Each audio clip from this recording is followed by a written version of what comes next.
Hey folks, welcome back. Fear is one thing, but dread is entirely different. So before you lose your head, remember your training as we take a look at the top 5 forgotten sci-fi combat movies you need to see. Part 4. Number 5, Chappie, 2015.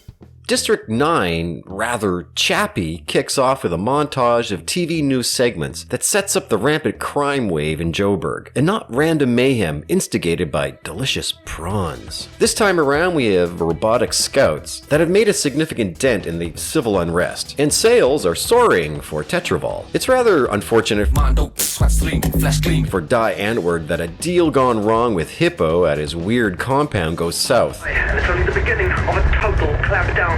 In the turn of events, Hippo blasts an RPG almost point blank at number 22, and it's taken back to the workshop for repairs. Dion Wilson, really? That's his family name? Okay, regardless, he's the brilliant scout designer and engineer who's on the cusp of bequeathing his creation with sentience. He takes number 22 to test his hypothesis. Ninja and America kidnap Dion, taking him and number 22 back to their factory home. And I wonder how they get electricity there. Nevertheless, Ninja uses friendly persuasion to convince Dion to reboot number 22 and test his creation. Come here.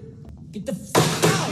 It doesn't understand English yet. You gave me a retarded robot. Chappie, as callow as a child, comes to life, but he needs to get his edumacation on. Dion protests Ninja's intent to mold Chappie into Jack will be the rudest bad boy, streetwise professor in Joburg, fuck mother! And you see, Hippo's pissed at Die Antwoord for bungling a heist. They're dead meat if they don't cough up 20 million rand. And Chappie is Die Antwoord's ace up the sleeve, but complications arise. Dion tries to preserve and nurture Chappie's innocence, which goes right out the window when Ninja and America drop Chappie into the school of hard knocks, which comes crashing down on him like a pallet of bricks. Poor, impressionable Chappie is thrown for a loop from their divergent parenting styles, and Pinocchio has to figure out life and his own personal truth to become a real boy. Then you inject Vincent Moore, who's butthurt that his mammoth military-grade human-controlled robot, the Moose, is outshone by Dion's scout program, and Vincent is one aggro motherfucker. Being strapped with a sidearm at work should raise a few eyebrows with HR, and not to mention those cargo shorts. Nevertheless, Vincent tracks down Chappie and takes his guard key to shut down all scouts in Joburg, opening up the Pandora's box that is a gangster's paradise, leaving it up to Chappie to save the day, his life, and his rainbow family. Ostensibly, Chappie is a near-carbon copy to District 9, which is a fantastic film, so the naive robot gets a pass, once again including a balls-out confident setup. Charlotte Copley plays the protagonist. Don't steal Daddy's cars! Who's good? Action! And a lot of helicopters. And this exact shot has been recycled since Neil Blomkamp's seminal short film Alive in Joburg, which was the basis for District 9. And casting Die Antwoord is extremely interesting, and they performed fairly well. Ironic, however, that Chappie foreshadowed the performer's adoption of Gabriel Tuki de Pris, which surfaced in 2002 amidst the disturbing scandal of abuse and grooming. When he started treating him like a slave and stuff like that. So these roles were made for the couple. All the same, Chappie lands with a lot of the same explosive gunplay, combat, and unbridled action. And I gotta admit, Chappie's pretty endearing thanks to Charlotte Copley's performance. Number 4, Hardcore Henry, 2015. I'm glad that this wasn't filmed in 3D. Theaters would have to provide motion sickness bags. Well, Hardcore Henry doesn't need 3D. It breaks the fourth wall, honestly, and with a sledgehammer. The story is wafer thin, but who cares? You don't ride a roller coaster because of the plot. You reel, clench, and plummet from the G-force subjected to you while trying not to vomit. And since we're here, Henry is revived by Estelle, apparently his wife. And it's evident that Henry's cybernetically enhanced. Suddenly, the laboratory comes under attack. Henry and Estelle escape to Earth, onto a Moscow highway. They are immediately intercepted by the attackers' stormtroopers. But Henry has amnesia and has to kickstart his incredible combat skills. The rest of the movie rolls out like a maniacal cannonball, and god damn it, it's a lot of fun to watch, mostly. The choreographed stunts and violence should thrill the crap out of you as Henry battles his way closer to Akan, the psychic and psycho arch-villain, who's at the center of Henry's foggy plight. The infrequent respites between the bloodshed nary gives our protagonist a second to catch his breath and receive the next update from the Jimmies, portrayed by, again, the amazing Charlotte Copley. That has got to be the gayest jacket I've ever seen. Fuck, he's great. That is my ego talking to He's so good. It's a fucking war, baby! Like, he's so fucking good. Right, Private. It is our duty to ensure that no harm comes to the cripple. Understood? The overall stylistic framework is like a first-person shooter video game with occasional cutscenes sprinkling enough exposition to provide a semblance of context. The frankly insane stunts are among the best I've seen in a very long time. I mean, just look at this shit. Henry falls from great heights, tossed like Raggedy Ann, mega fisticuffs, and even parkour. Hardcore Henry is a full-throttle amusement ride and nothing more. And for me, it's great that Chartlow is plastered throughout the movie in a variety of vastly different characters, but even his presence wasn't enough to ensure box office success. Maybe there just weren't enough adrenaline junkies out there to push the movie over the top.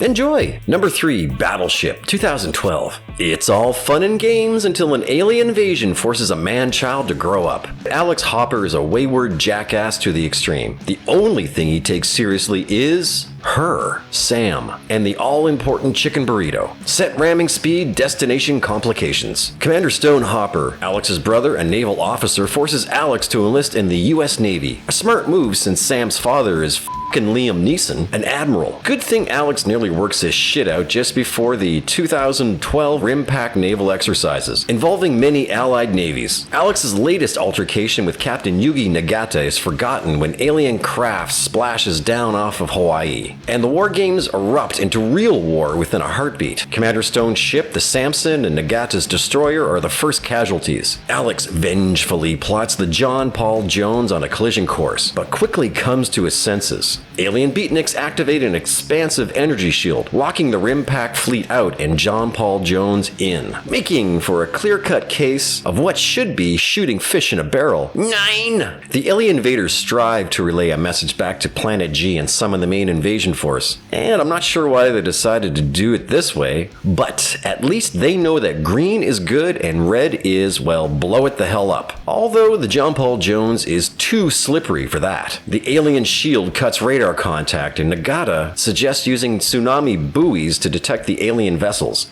Smart move, Nagata. Then he and Alex use sniper rifles to blind the alien beatniks, and then their ship is destroyed by torpedoes.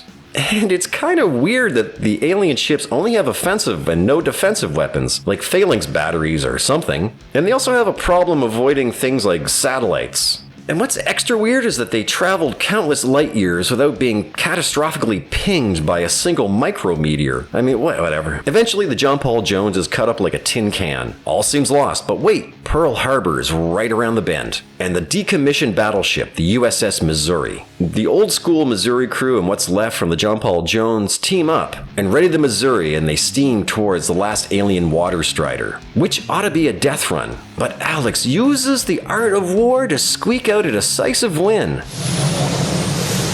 I can't believe that worked. Yeah, art of war. Fight the enemy where they aren't. After all these years, it finally just clicked. But that's not what it means. Really? Not even close. Battleship's greatest coup is that it succeeds as a good popcorn comatose movie. I mean, there's nothing wrong with that, sir. No siree. The cast is well stacked. Taylor Kitsch was surfing a high profile in 2012. Liam Neeson has enough screen time without breaking the budget. Alexander Skarsgård was a welcome addition, and he was great in Generation Kill. And finally, I was astonished to see Rihanna as Pretty Officer Cora Rakes. Mahalo, motherfucker. There's more than your share of ship battles, and what's better than no one screaming, You sank my battleship! Number 2, Children of Men, 2006. Get your sperm count checked. The world may depend on them. And if you don't believe me, believe this Jethro Tull lyric. Your sperm's in the gutter, your love's in the sink. This plight, however, dwarfs any mere plumbing problems. He was the youngest wanker on earth. Pull my finger, quick, quick. Oh, Jasmine. Oh, fuck. That's disgusting.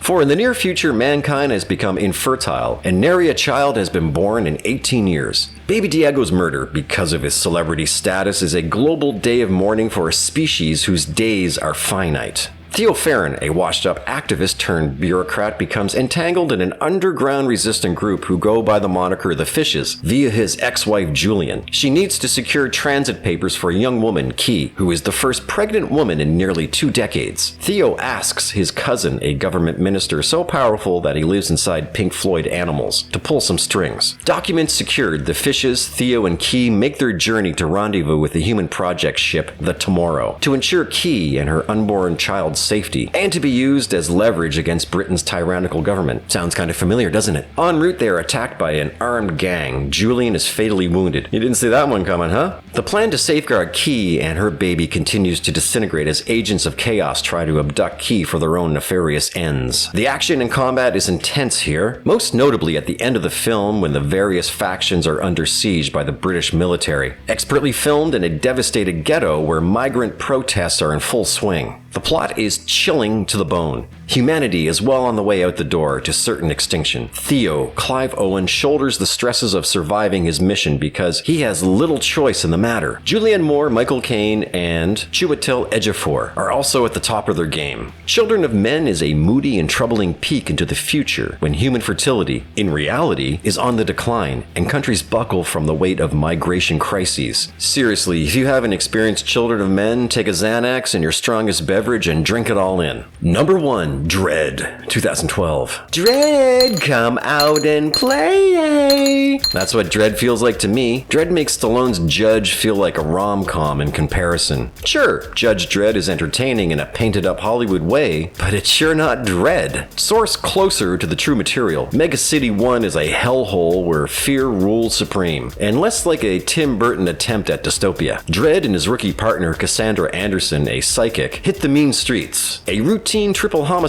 brings them to the Peachtrees, a charming, albeit lethal mega apartment block, controlled by Mama, and Mama likes to take it slow. A new street narcotic called slow-mo, no need to explain the effects of the drug, but it's becoming a real problem for the entire community. Mama seizes the opportunity to lock down the mega block, trapping Dredd and Cassandra inside with the rest of her pit bulls. They apprehend Mama's gang member, Kay, but unlike in The Warriors, the judges fight floor by floor, rather than block by block. And with no village people costumes. The battle upward is pure hubris for Mama, who is slow-moed into the next dimension. At this point, it's pointless to explain the plot because if you watch Dredd, you'll feel the cold smack of a Pollock across your face. Dredd is the antithesis and much, much, much better. Judge Dredd, again, was a fun 1990s Hollywood paint job with Rob Schneider. And I never read the comics, but if I had, I would have been disappointed too. Dredd feels less like Tim Burton's Batman and more like Christopher Nolan's Batman Begins. Dark and graphically violent, and that's good enough for me. Dredd is a kick-ass adaptation to the graphic novels. Additionally, it was cool that Alex Garland was one of the screenwriters for this blood-soaked gem. Dredd, come out and play! And there you have it, folks. I hope that you enjoyed these movies and the video. Which was your favorite? Tell me in the comments section below. And before I sign off, please help support the channel by giving this video a resounding like. And don't forget to share and subscribe to the channel. It helps more than you will ever know. So keep your head down and check your six, and I will catch you in the next one. Mahalo, motherfucker.